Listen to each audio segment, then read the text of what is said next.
भगवान के भजन 21 रुपया सखा से दान कर, लेकिन कामना करे बाल बच्चा आनंद है, अपना श्रद्धा के भगवान के चरना ब्रिज से जोड़ लेके सदा जीवन में आनंद ही आनंद है, परिवार में सुख शांति में वृद्धि है, लक्ष्मी विराजमान है, कुबेर भंडार भरल है, बाबा भोला की कृपा है। जय हो जय हो। कल की सरकार जो लोभ के बेरी मोह के हथकड़ी लागल छै ई टूटते तब ना ता तक कथी ले छै ना।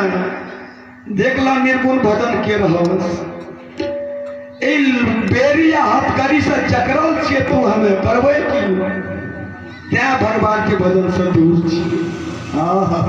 अरे काया के गौर में जेल में छटपटिया रहल छे, छटपटिया हरि भजन के सुन के लिए, लेकिन ई 10 इंद्रिया 4टा सूक्ष्म इंद्रिया विषय भोग में लागल छे, जाइए नहीं छे।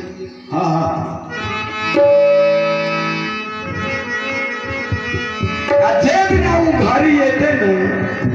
से दिना कोई रखवारी नहीं हेते के से देखो आज के यो रे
सिपाही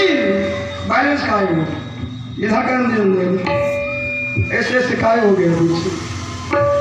कौन सिपाही जीव का पकड़त के यो दरोगा छिए। देखियो ने के सब हमरा के पुलिस दरोगा छिए,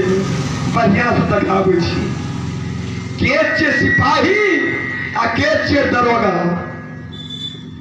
के छे हाकिम हुकुम चलावे वाला। ए जीव के जे जेल में भेल छे छोड़े वाला के छे।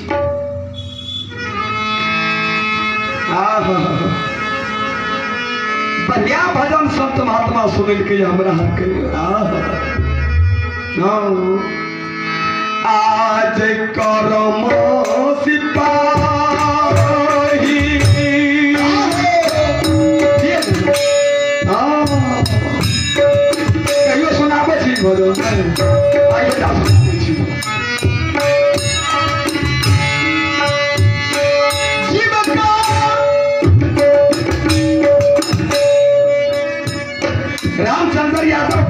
के निवासी है 21 रुपया श्रद्धा सेवा दाम बाबा के दरबार में कर रहे। जय हो रामचंद्र बाबू, सब परिवार आनंद है। ठाकुर जी की कृपा है, 121 जीवन में मिले बाल बच्चा आनंद है।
चलबा खूब समारे यह चलबा के तो सोन खुल दे बड़का बड़का चला के देखो घोर खेला भे बड़का बड़का चला के खेला छोटका चला संगे बढ़िया भजन सुन रहा की कही हमरा अहाँ के जीवन से संबंधित कर्म सिपाही जैसन करनी वैसन भरनी यह तो सिपाही छे हमरे यहाँ के कर्म इहो मैं का गड़बड़ क्या पहले ठीक हमरो यहाँ के कर्म उस सिपाही बन रहा थे छोड़ते अंतिम मैंने पकड़ के लाके चलते नहीं ला देते नीतीश कुमार और अभिमन्यु कुमार 10 रुपया लाख आशीर्वाद कोनो सिपाही दरोगा नहीं पकड़े भगवान कृपा करे तुम्हें यह आशीर्वाद मंच की ओर से मिले जो जय हो दादा मूर्ति की जय हो। कैसी श्रोता समाज अपने करनी या उतरे बेतरनी अपने करनी से उतरे बेतरनी हमरा यहाँ के कर्म ठीक रहते ना तो डोली कहार हरी के दुलार वाला क्या के चुम्मा लाके देते नुनू बड़ा सुंदर था कमाल था एकदम हरी के डोली कहा देते हो अगर करो में हीन छे ना गड़बड़ तब तो मुंगरा टांग देते ओने से चमड़ा वह कह रहा से भैया हो तोरे सिपाही तोरा खुद संग में छो या वासना छे दरोगा वासना दरोगा जे चीज का नहीं देखना चाहिए वो तक तक लगे जकरा नहीं देखल ओते आँखि गया देख बोल नहीं को बेर नीचा करै छी आ जकरा देखना चाही टुटलो आँखि से नहीं देखै छियै चल बढ़िया बात जकरा नहीं सुनना चाही तो गांव घर के खेती पथारी के काम को छोड़ के सुनत रहे छी हाँ फिर नींद का हराम क्या के सुनत रहे छी आ जकरा सुनना चाही तो कोसो दूर रहे छी बोली में नहीं आवे छै इहा छै वासना एकर नाम छै वासना ए वासना के चपेट में देख लियो ना फतिंगा चकमक चकमक चकमक करैत डिबिया के देखे छै जाइ छै फतिंगा सब पंख के जरा ले छै मरि जाइ छै फतिंगा डिबिया पर मर छै ने फतिंगा सब पंख जरा लग धरि फरका मरि गेल चकमक में फतिंगा गए फूल के पराग लैत लैत लैत हमरा सुधी बुद्धि भूल जाइ छै तो वही में बंद भए जाइ छै सुंदर मधुर शब्द सुने से हिरन तो सुने जैसे वो व्यथा के जाल में फंस जाए अपना फिगर का तस्वीर का हाथी देखे से पारस पाय गजरा दे हाथी के देखलक फोटो बना देने रहे पकड़े वाला जे पकड़े से हाथी के ओना पकड़ते से शायद कोनो रत्न भर गए ऊपर से डुप्लीकेट झापना रहता विशाल हाथी के चित्र बना देते उठा से एना से हाथी या तो न करे रो तोरी के ई कौन हाथी चले ले सर हां ओना से गोसाल या मार लग ठाई ओय में खड़ा ओय हाथी के डुप्लीकेट हाथी धर पाए आके खेत में गिर खेत में गिर लेता तो कुछ क्या हेतै ने एन हमका लोग के चतुर रहे छै और कुछ के माध्यम से पकड़ ले छै आ जेवा कारण मीन मछली बंसी में चाली के देखे से तो बुझे छै भोजन चल ले बड़ा सुअद गो हां उ देखे ने ओय में एना छै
आप तो जेल गलिए यहाँ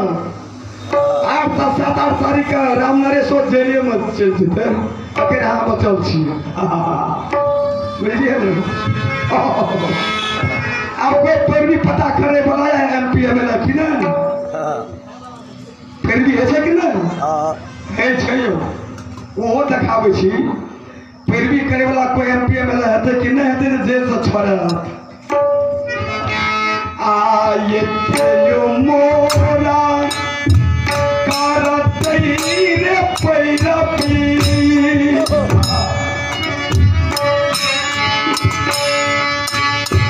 जया जमाना रे होई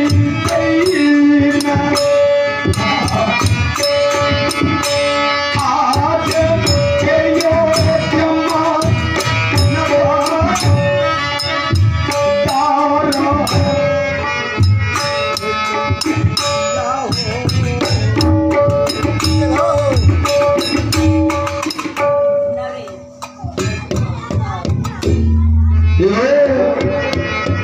नरेश बाबू के माता जी 10 रुपया ये कहियो जेल में जाए,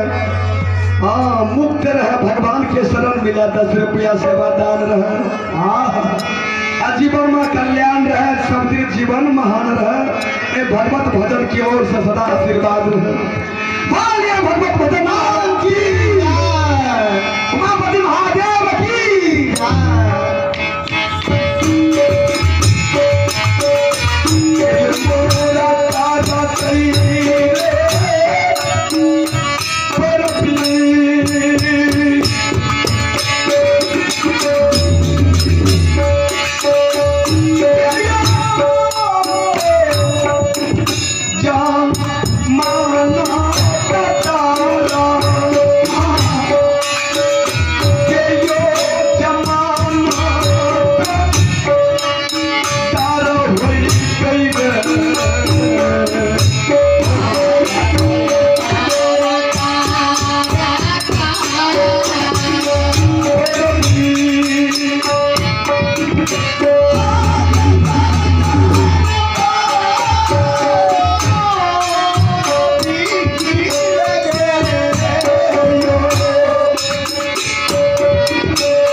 दशा के भाई गोसाई के करते पैरवी के जमानतदार हेते बिना पैरवी से जमानतदार से जमानत नहीं होते के छे वकील जे बहस करते हुए हाकिम नहीं चल बजा बजा बुझे बुझलिए मन से अलगला भजन सुना रहल छी साधु मोरा करती रे पैरवी क्या हो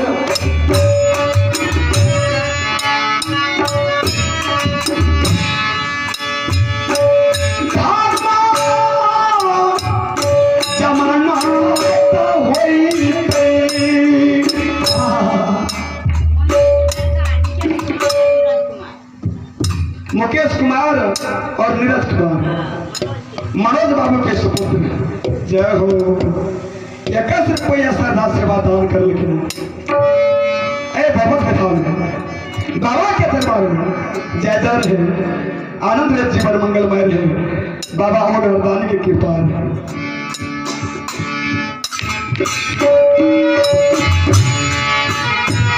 साधु मोरा तारा पैरा पैरा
पैसे बेसी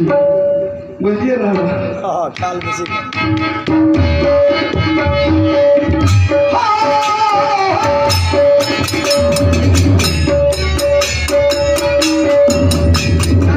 मजा आते चेतन ना मोच कर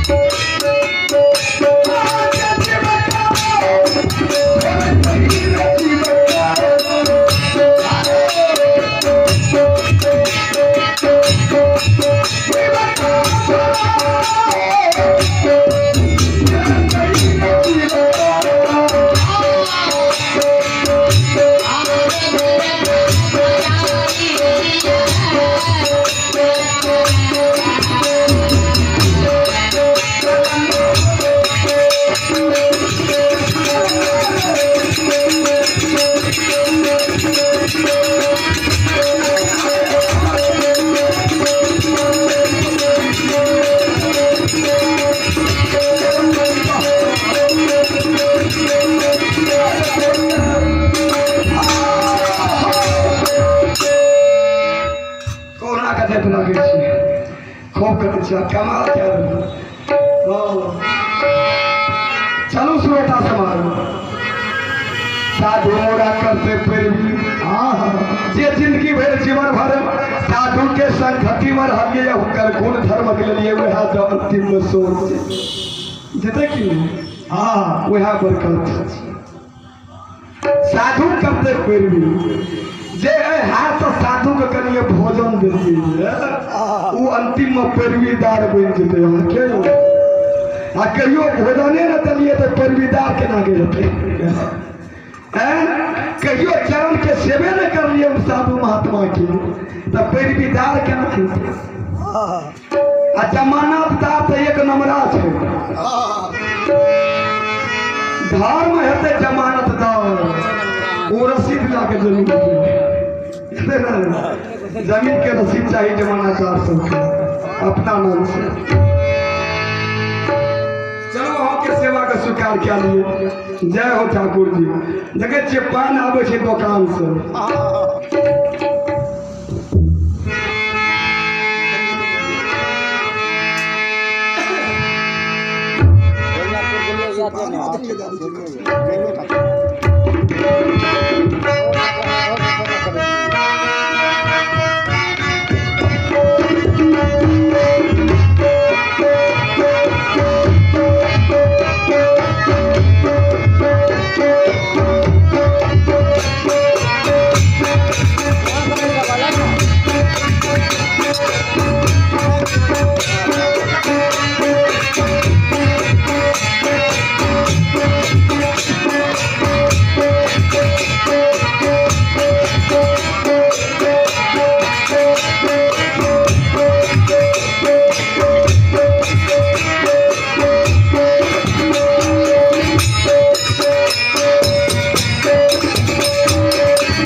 जीवन में जते धर्म कर लिए वह हेते जमानतदार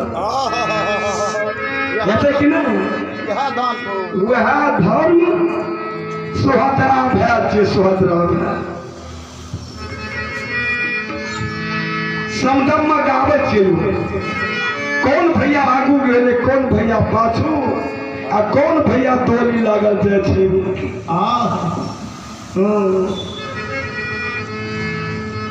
निर्गुण भैया आगू गेले सरगुण भैया पाछू आ धर्म भैया डोली लागल जाय ई डोली लागल जाय वाला ई कोनो कठोतबा भैया नहीं छै जे अपन भैया छी अपन भाई को संग छोड़ नहीं छोड़े छै। सदगुरु वकील खपते बहुत वकीलो कमजोर नहीं छै। जीवन में जरा गुरु बनेलिए गुरु मान लिए वह वकील के काम करते बढ़िया से बहस के जीव के रक्षा करते जीव वो कहियो भूले वाला नहीं छै। सदगुरु वकील करते बहस जीव का छोड़ा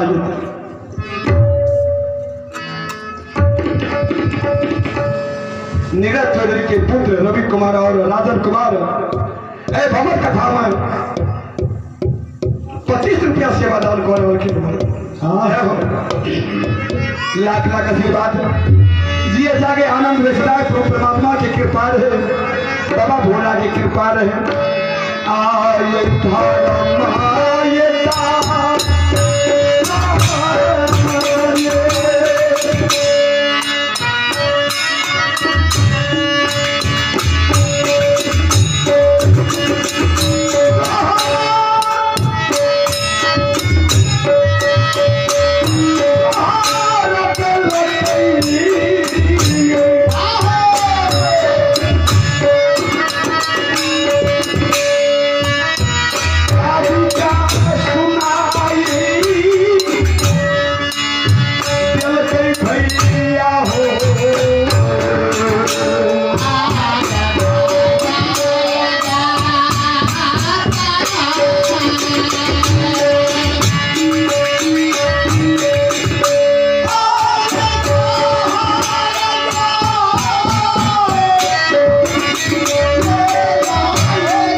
बोलिए फिर से गोविंद भगवान की जय।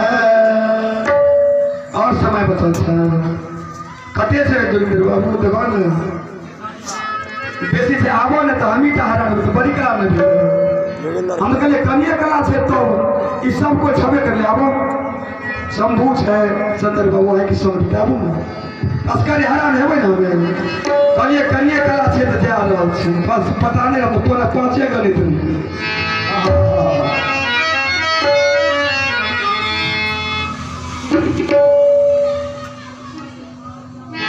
सुशीदास रानी उनका नाम से 15 रुपया सेवा नाम लेके ठाकुर जी के दरबार में जय जय सुनाओ परिवार खुश रहे बाबा भोला भैया पार्वती के गोविंद जय जय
बोलिए प्रभुस्वापति महादेव की जय शिव संतर की जय अपने अपने माता पिता गुरुदेव की जय श्री सीताराम महाराज की जय।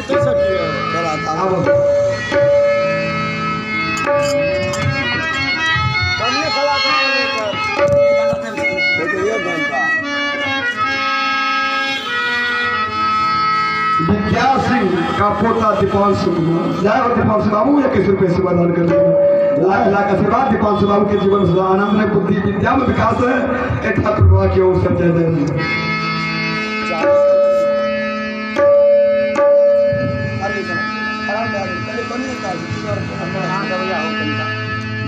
अब 1 घंटा से क्या नहीं ठीक से समझिए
तो समझ लियो बाघ के कोनो शोभा नहीं। जे बाघ में एक कोयली नहीं बोले है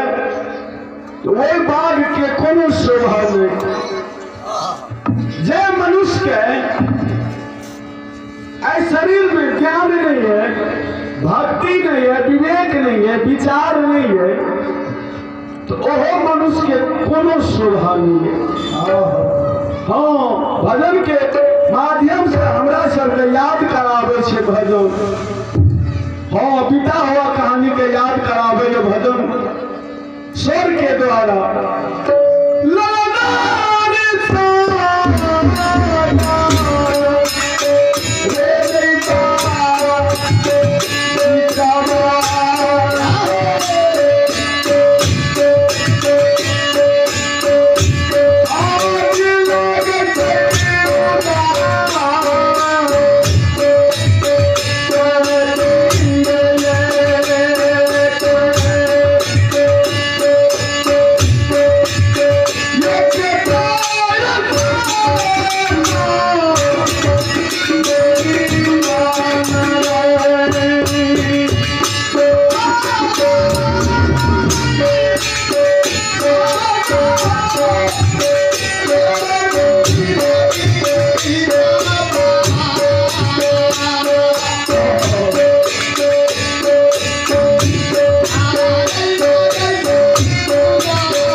घर के गार्जियन के अगर बात में मान रहा है परिवार में, तो वो गार्जियन की कोनो शोभा नहीं।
भतीजा ये अगर एक बूढ़ी माँ नहीं छे नहिरा में तो वे माँ बहन के सिंगारे नहीं छे हो, उदास लागे छै कोई पूछताछ नहीं छे। जखनी घर में भाभी आवे छे न तो हाँ नंदी के तो कोनो पूछताछ नहीं, सब कुछ मिट जाए छे। बड़ी अफसोस है छे जे अगर हमरा नहिरा में माता रहती है पिताजी रहती है तो हमरो मान सम्मान हेतु। नेहरा के मान रहती हाँ हमरो नहिरा के मान रहती। उदास माता जे नहिरा में नहीं है बहन सबके वो नहर उदास ये उदास कोनो काम के नहीं। हाँ दिला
जब पति देव नहीं है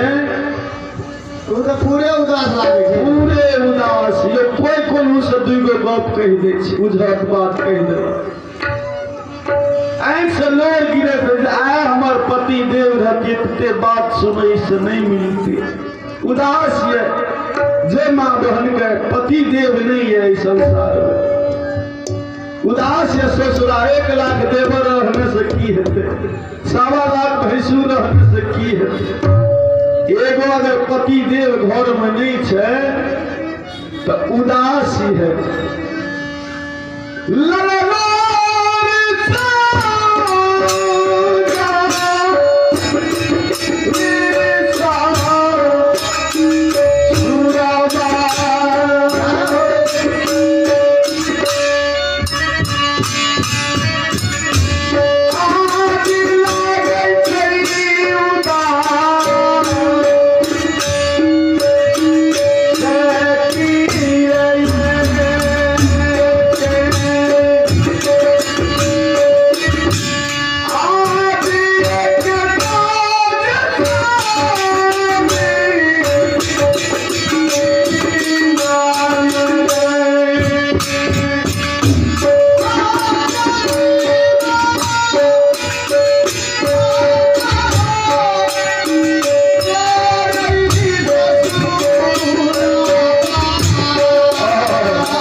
अगर एक बूंद सिंदूर माथा में नहीं है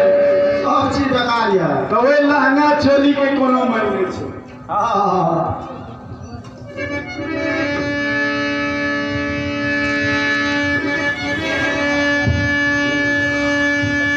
ताहि दुआरे